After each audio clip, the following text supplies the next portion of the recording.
Hey, welcome back to Carl Prusa MMA. I'm with Mr. Brandon Davis ahead of his fight here this week in Biloxi, Mississippi. Brandon, you're about 48 hours from fighting. What is the mindset now? Make this weight, rehydrate, and get in there ready to beat somebody the fuck up. Basically it. Now, what has led you to go down this bare knuckle path? What do you like about it?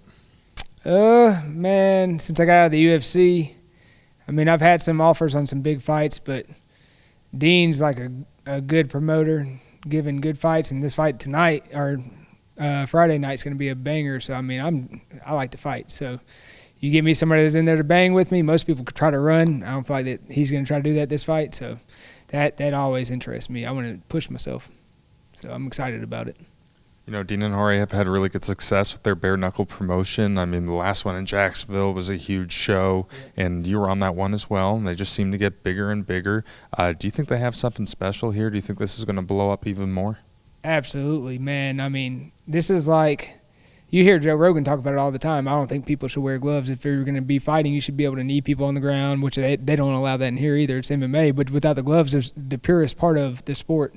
So, I mean, all I foresee is it getting bigger and bigger and then kind of rivaling the UFC at some point. You know, you're taking on a guy, Joe Penafiel. What are your thoughts on him as an opponent? What are you expecting for this contest? Man, he's a great opponent. Like I said, he comes to fight. He ain't going to back up, but I don't back up either. So it's going to be whoever gets hurt first. And even when I get hurt, I ain't backing up. So he better be ready to bring that shit because I'm fucking somebody up Friday night and getting my money. You know, Joe has a reputation of being a little chaotic, if you will, during fight week and during the press conference, the weigh-ins. Do you expect a little scuffle maybe Thursday? Nah, he ain't going to try to touch me. Other than that, I mean, he can say what he wants. I don't give a fuck. I'm getting in there and I'm fighting him Friday night no matter what. So as long as he don't back out, and I don't foresee that. So he can say whatever he wants to, do whatever he wants to. We're going to find out Friday night. Could you see this one being a 3-round dogfight? I mean, it could, but I don't see it. All right, last question for you, Brandon. In a perfect world, what goes down Friday night?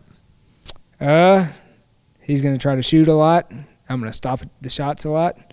He's going to get tired. I'm going to beat him up. I'm going to finish him late in the first or somewhere in the second. That's what I predict. That's Brandon Davis, Carl Prusa. Stick around.